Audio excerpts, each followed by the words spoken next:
So now in this video, we're going to talk about a problem that comes up from time to time in electronics, and that is, avoiding making components overheat. So that's basically wattage. And we have a resistor here protecting an LED from 12 volts. And I put a little bubble there to show 10 milliamps of current. This is going to say 9 or 10. There we go. We got 10 milliamps current at a 12 volt supply. So this isn't as accurate as a multimeter, but we should have a good solid 10 milliamps of current.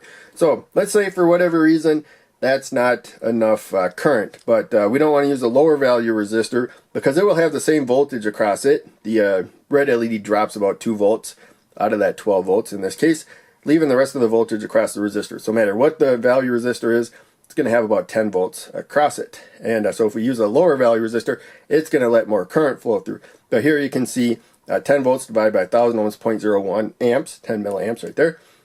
Then you measure the voltage times that current right there, you get the wattage, 0.1 watts. So this, we could let a little more current flow through with a slightly lower value resistor, but, you don't really need to. There's better ways. So quarter watt resistor at 0.25 watts, definitely got to stay below that. That's the maximum wattage.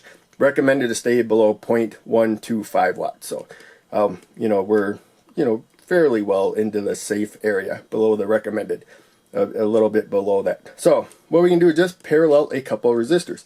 And I already did the math there. We should expect 20 milliamps of current. So this is also a 1000 ohm resistor. It's really easy if the math's equal. 2 parallel resistors, you'll get half the resistance. 3 parallel resistors, you'll end up with a third of the resistance. And there you can see the LED got brighter right there.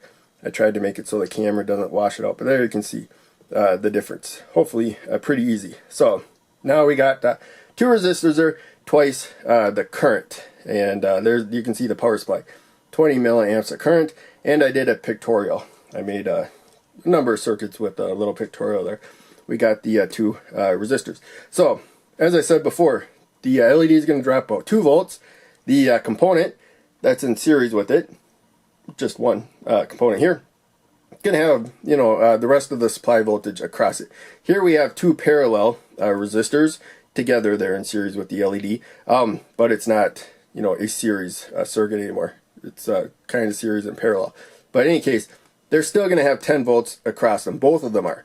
So one's going to let 10 milliamps of current through. The other one's going to let 10 milliamps of current. Each one's going to build up this heat on its own. Unless you set them right next to each other, they might kind of help warm each other up. But as long as there's a little bit of space, they are creating their own heat, and that's it. They don't care what's happening to the other one. Each one of them has 10 volts across them. They're letting some current through. That's all they know, if they knew anything.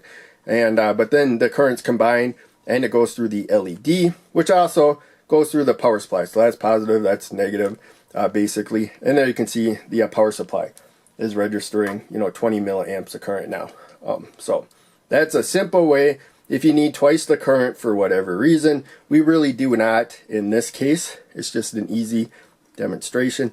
The resistors are fairly warm now, but in case, it's best to turn off the power before you remove them.